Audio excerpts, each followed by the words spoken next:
Hoy vamos a ver almacenamiento de hidrógeno utilizando un carbono mesoporoso de tipo CMK.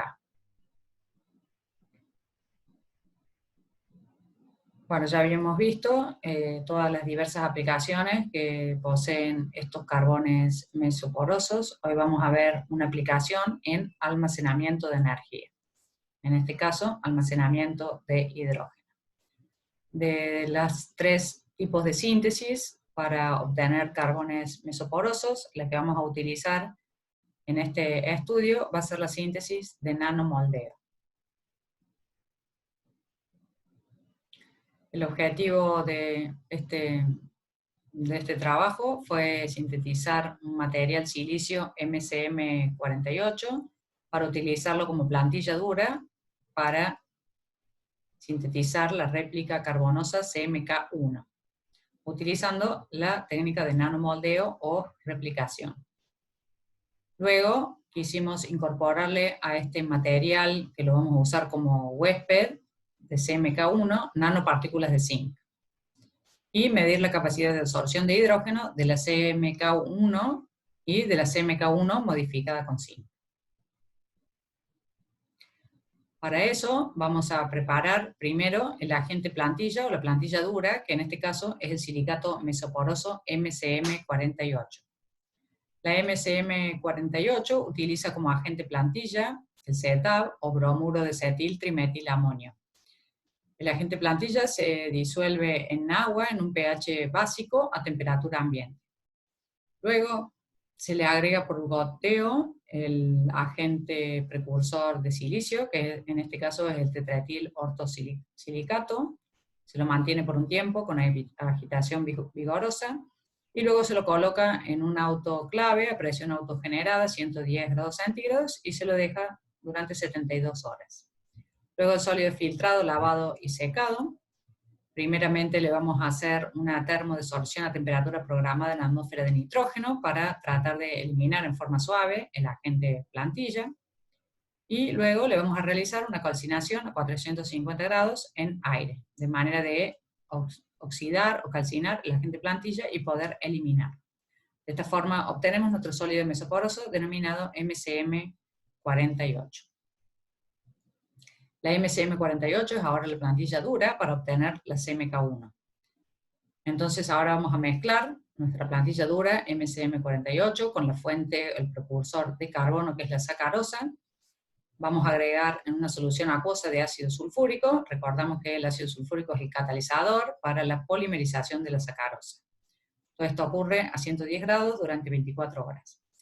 Luego la mezcla se deja reposar a 160 grados durante 6 horas y se repite el mismo procedimiento 2 veces. Esto es porque nosotros queremos llenar completamente los poros de la MCM48, entonces hacemos el procedimiento, realizamos el procedimiento 2 veces para asegurarnos el completo llenado de los poros. Luego de esto, de este tiempo en el que ya comienza la polimerización, vamos a proceder a la carbonización. La carbonización se realiza en una mufla tubular a 900 grados centígrados durante 4 horas y con flujo de nitrógeno. Recuerden que era una atmósfera controlada inerte.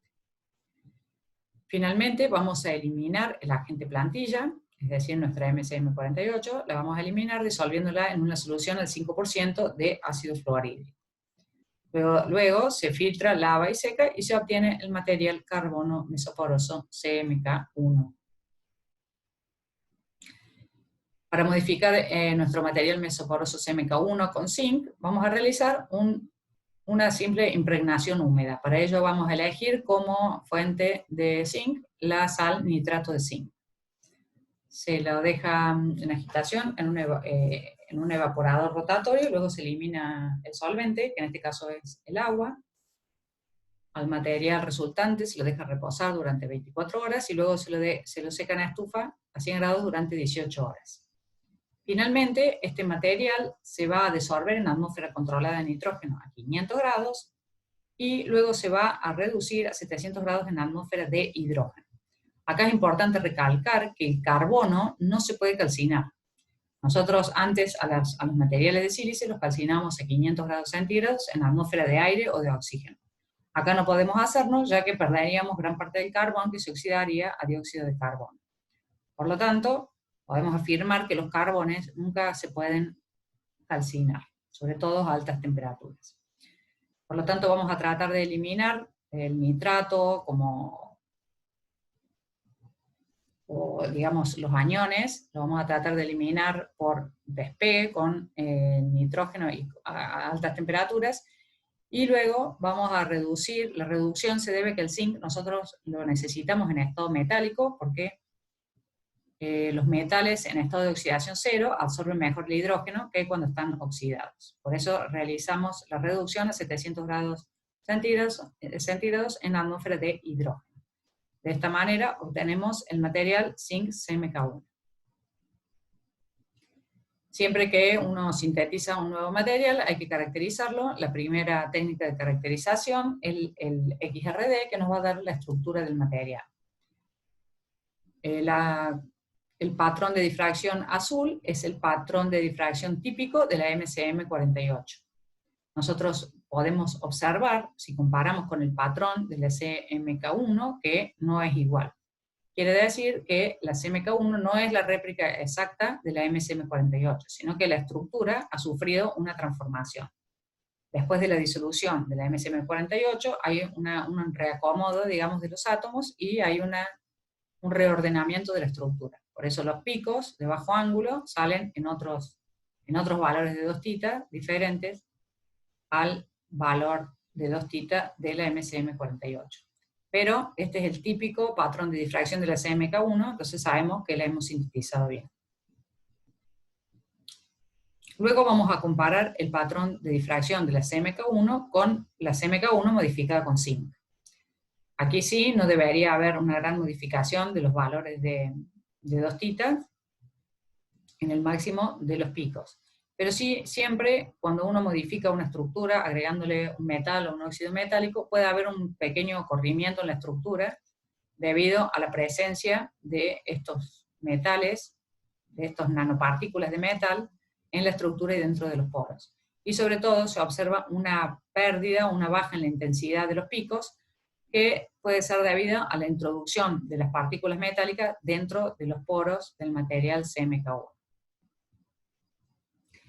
En esta tabla vemos más datos de caracterización, donde vemos los valores de espaciamiento interplanar por XRD, y el valor de A sub 0, que también se obtiene por XRD. En el caso de un material amorfo, como son las sílices mesoporosas o los carbones mesoporosos, que son amorfos, no tienen todos los parámetros de red que tiene un material cristalino. En este caso, el A sub 0, que en un material cristalino sería la longitud de la arista, por ejemplo, si fuera un cubo, la longitud de la arista de ese cubo. En el caso de los materiales mesoporosos, el valor de A sub 0 obtenido por XRD se define que es la distancia entre dos centros de poros.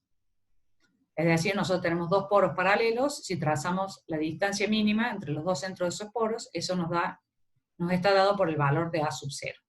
Es decir, que A sub 0 nos da una idea del tamaño de poro y del tamaño de la pared del material mesoporoso. Por otro lado, también tenemos el área B obtenido para estos tres materiales. Vemos que todos tienen un área superficial muy alta, y que el área superficial de la CMK1 es ligeramente mayor que la de la MCM48. Pero cuando le incorporamos las nanopartículas de zinc, vemos que drásticamente el área disminuye. Y esto se debe a que parte de esos poros han sido bloqueadas por las nanopartículas de zinc, tal vez algunas de gran tamaño. Las partículas de zinc pueden ser zinc, estado de oxidación cero, o sea, zinc metálico, si el proceso de reducción fue bueno, o también puede quedar algo de óxido de zinc, si siempre puede quedar algunas nanopartículas que no hayan logrado reducirse el 100%. Por eso, como las partículas de zinc o de óxido de zinc pueden llegar a ser cristalinas, es importante verlas en un XRD de alto ángulo, que es donde se ven los picos de estos óxidos o del zinc metálico. En este caso, para el zinc, están entre 30 y 70 valores de 2 θ. Si vemos el el patrón de difracción del óxido de zinc, vemos la presencia de tanto zinc metálico como óxido de zinc. Es decir, que las dos especies están presentes en nuestro material sólido carbonoso mesoporoso modificado con zinc. En la tabla vemos más datos de caracterización, donde vemos el área, el volumen de poro. El volumen de poro también disminuye mucho por el bloqueo de los poros cuando se incorpora el zinc. Y lo mismo ocurre con el diámetro de poros. El diámetro y el volumen y el área disminuye por la presencia de esa nanopartícula de zinc que están bloqueando algunos de los poros. Por XRD, utilizando una fórmula, y también por TEM, se puede determinar el tamaño de esas nanopartículas de zinc o de óxido de zinc que están entre 2,3 y 2,6 nanómetros. Aquí vemos micrografía de SEM del carbón mesoporoso. En este caso es luego de una extracción, de la primera extracción con ácido fluorhídrico, y este es luego de la segunda extracción con ácido fluorhídrico. Algunas veces es necesario hacer 2 extracciones para asegurarnos de eliminar por completo toda la sílice que pueda haber quedado en el material. Vemos que acá, en la primera extracción, quedó un cristal. Este cristal es característico de la MSM48, se nota que es totalmente diferente de la morfología del carbón. Aquí vemos un cristal que obviamente pertenece a otra estructura, y el SEM viene acoplado con un equipamiento también de rayos X que se llama EDS, que nos permite, si nosotros apuntamos el haz de rayos X aquí en el cristal, el equipo nos da la composición de ese cristal. Y acá el equipo dice que la composición es oxígeno y silicio, por lo tanto, este es un cristal de MSM48. Luego de la segunda extracción ya no lo vemos, así que podemos estar seguros de que la extracción del agente plantilla dura ha sido exitosa. Estos son resultados de FTIR. En FTIR, que es la infrarrojo contraforma de Fourier, vemos el espectro característico de la MSM48, que tiene muchas bandas, todas las bandas características de los bending y de los stretching, del silicio con el oxígeno, los bending del agua, los stretching simétricos silicio, oxígeno, silicio. Como todo esto no está en el carbón, que es puramente carbón, carbón, carbón, carbón, enlace carbono-carbono, el espectro del FTIR no presenta bandas en el caso de la CMK1, lo cual es lo esperado.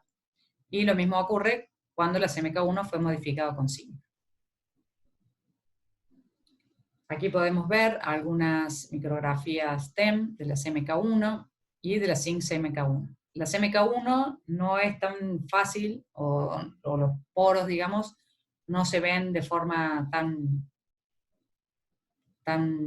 digamos, no sé la palabra. No se ven bien los canales y los poros de ese canal de abeja como veíamos en la CMK3, pero acá, si pudiéramos verlo de más cerca, se ven los canales paralelos. En esta foto ya es la modificada con zinc, CMK1 modificada con zinc, y lo más negro, digamos el contraste, son las partículas de zinc o de óxido de zinc. No podemos distinguirlo porque solo vemos una diferencia de color, pero con el cursor se puede sacar el tamaño y se obtuvo un tamaño entre 2,5 y 3 nanómetros de los tamaños de partícula de las partículas de zinc. Con estas técnicas, las dos son con rayos X, una se llama EDS, que viene acoplado al SEM, el microscopio electrónico, y la otra técnica se llama XPS, que es una técnica aparte, distinta. La diferencia entre estas dos técnicas, las dos técnicas nos permiten ver composición, es decir, qué elementos hay en el material y cuál es el porcentaje en peso de cada uno de esos elementos en el material. La diferencia es que el EDS me permite ver la composición de todo el material, lo que decimos el bulk. O sea, el EDS atraviesa, el haz de rayos X atraviesa todo el material. Entonces nos da información de la composición global o completa de ese material. En cambio, el XPS es una técnica superficial, solamente tiene potencia para atravesar hasta 100 Armstrong, Por lo tanto, nos da una información de lo que ocurre en la superficie externa del material. A veces ni siquiera puede llegar a donde hay un poro. Entonces, la superficie externa. Estos dos análisis nos dicen, el EDS nos dice que en la composición global o total del material, un 80% de todo el zinc, de todos los átomos de zinc que hay, se encuentran como zinc cero, es decir, reducido, lo cual era lo que queríamos. Pero el XPS nos dice que un 80% del zinc se encuentra como óxido de zinc. En este caso, el XPS nos está diciendo que el 80% del zinc que se encuentra en la superficie externa está como óxido de zinc. Quiere decir que el zinc superficial no ha logrado reducirse o ha quedado oxidado, pero el zinc, que seguramente, probablemente está dentro de los poros, está reducido.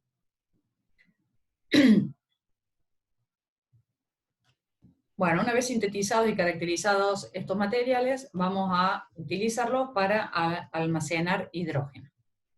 El uso del hidrógeno como vector energético resulta una de las alternativas más interesantes desde el punto de vista del medio ambiente, de una energía sostenible y renovable, por lo cual podría sustituir a los combustibles fósiles como el carbón, el petróleo o el gas natural. La gran ventaja que tiene el hidrógeno frente a los combustibles fósiles es que no es contaminante. Su único subproducto es el agua, el vapor de agua, así que no presenta problemas de contaminación.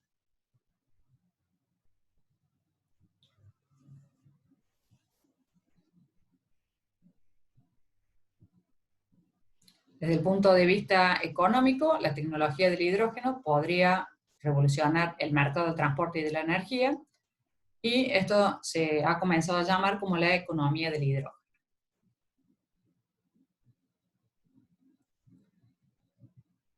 El problema del hidrógeno es dónde será almacenado, o sea, cómo se lo va a implementar o almacenar. Sabemos que el hidrógeno tiene un gran poder energético, es un combustible que genera muchos microjoules por kilo. El problema es cómo se lo almacena. Una de las opciones es como gas comprimido, pero ya sabemos todas las dificultades de un gas comprimido, que va a ocupar mucho volumen para lograr la autonomía requerida y el peligro de tener que estar comprimido a altas presiones. Otra opción puede ser hidrógeno licuado. Para licuar el hidrógeno hace falta ir a temperaturas criogénicas, lo cual esto es un proceso también muy caro. Otra opción es el hidruro metálico. El problema de los hidruros metálicos es que pesan casi 8 veces que el hidrógeno licuado y que hay que calentarlo para que libere el hidrógeno. Y la otra opción, que es la que vamos a estudiar nosotros, es la absorción del hidrógeno en sólidos porosos. El mayor problema que hay que resolver es que de alguna manera el hidrógeno pueda ser almacenado, si queremos utilizarlo en un automóvil, de manera segura y que no ocupe un gran volumen ni un gran peso. Pero a la vez tiene que cumplir con la autonomía de un vehículo. Por ejemplo, si nosotros queremos hacer 400 o 500 kilómetros para que realmente pueda reemplazar a la nafta o el gasoil, un tanque o la cantidad de hidrógeno que esté almacenado en nuestro automóvil debería darnos una autonomía suficiente. El hidrógeno se puede utilizar en tecnologías que puedan utilizar hidrógeno como combustible, como los sistemas que utilizan los motores de combustión, o los motores electroquímicos, o lo que ahora se llaman pilas de combustibles.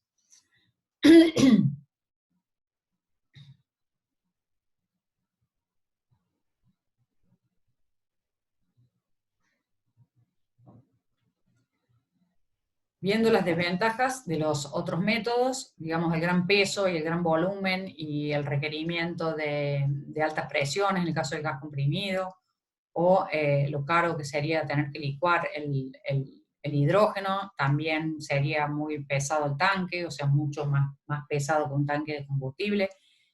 Digamos, todo eso hacen que estos dos sistemas sean inviables para utilizarlo en un vehículo, en un automóvil. La tercera forma, que no sería tan peligrosa, que sería como un hidruro metálico, ya el hecho de que tenga que ser un hidruro metálico, esto hace que la cantidad de hidrógeno, la densidad de hidrógeno, Al tener que ser un hidruro, el peso molecular, digamos, del hidruro es mucho mayor, hasta 8 veces más, que el peso del hidrógeno líquido. Entonces, y además, el hecho de tener que ser calentado, no lo hace muy rentable, digamos. Entonces, la alternativa, digamos, más que hoy en la actualidad se ve como la mejor posibilidad, es tratar de almacenar hidrógeno en un sólido poroso.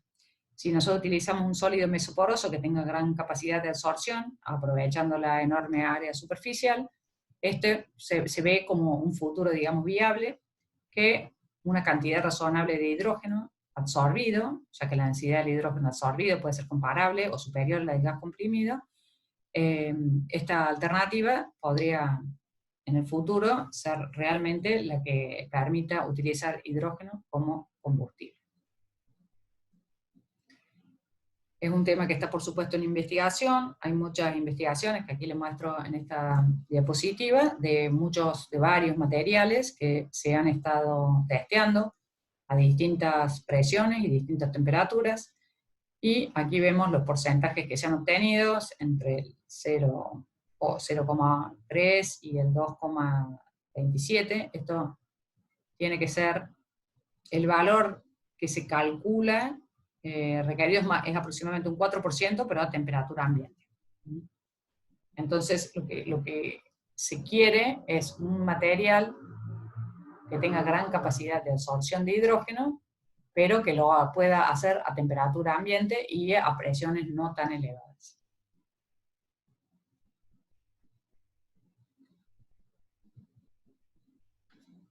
Nosotros testeamos la absorción de hidrógeno de los materiales que sintetizamos, la CMK1 y la Zinc CMK1, y lo hicimos a diferentes presiones y a 77 Kelvin. Los resultados que obtuvimos fueron buenos, con la CMK1 un 2,1% y con la Zinc CMK1 un 4,4%. Les decía antes que con un 4% sería la solución del problema, pero a temperatura ambiente. Nosotros estos valores los hemos obtenido a 77 Kelvin. Habría que extrapolar a temperatura ambiente cuál es el porcentaje o medirlo directamente en un sistema de temperatura ambiente. Nosotros en este caso aún no tenemos el equipamiento para medirlo, pero estos valores se comparan con otros materiales en estas mismas condiciones y los resultados fueron bastante prometedores.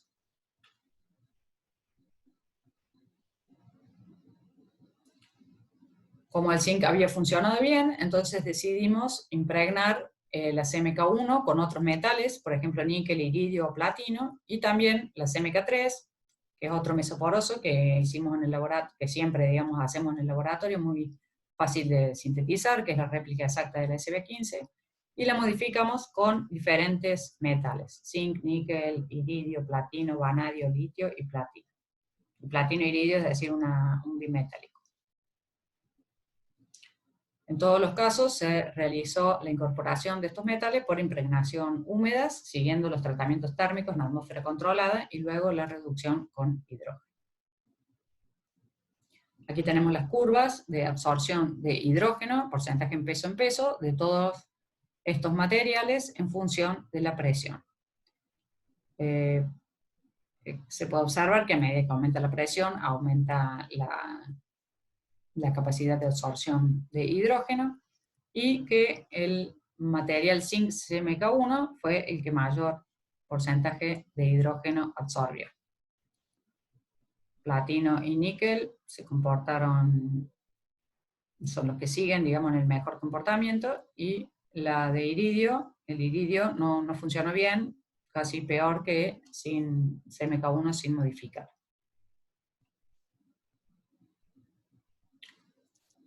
Como las moléculas de hidrógeno se absorben mediante fuerzas de Van der Waals, es decir, que es una fisisorción, este proceso se ve dificultado a temperatura ambiente. Siempre es mucho más fácil fisisorber una molécula, un compuesto o una especie química a temperaturas muy bajas. A temperaturas altas, las moléculas tienden a despegarse del material, a irse a la fase gas. Entonces, como esa fuerza de atracción a temperaturas bajas es tan débil, cuando aumenta la temperatura se despegan. Eso es el objetivo, digamos, lo que hay que tratar de lograr es que la molécula de hidrógeno se absorba con una fuerza suficiente para que no se desorba a temperatura ambiente. Aquí se testearon todos los otros materiales, se obtuvieron buenos resultados con la vanadio y con la platino CMK3, y el material bimetálico no dio mejores resultados. Todos los resultados están a 77 Kelvin y a 10 bar o a 1 bar. Siempre aumentando la presión vamos a aumentar la capacidad de la fisisorción.